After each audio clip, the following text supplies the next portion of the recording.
Hi guys! Welcome back to my channel. Paano nga ba mag-invite sa ating Facebook page? So, punta po tayo sa ating Facebook, punta tayo sa gilid, and then punta tayo sa ating page kung alin man yung ginagamit nating page na gusto nating maghanap ng invite. So, punta po tayo dito sa ating page. Ito na po yung aking page.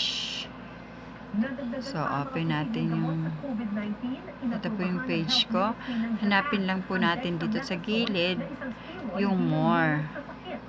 And then, pagdating sa more, hanapin po natin ang ating invite friends. So, ito po. Pindutin po natin tong invite friends. And then, ayan, for example, ito lahat i-invite ko. Select all, send invites. So, ganun lang po guys. Andun po na po yan.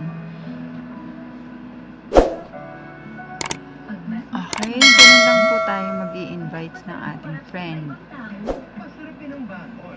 So, thank you for watching. Makikita nyo na lang po siya dito sa magno-notify na po siya sa inyo kung sino yung nag-like ng iyong vlogs. For example, ito. Thank you. Thank you po sa nag-like ng aking vlogs.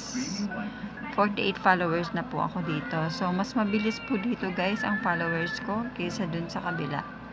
So, pag gusto nyo pong dumami yung views, ganun na rin po.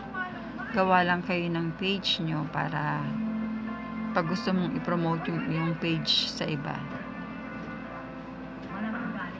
Thank you. Ganun lang po siya kadali.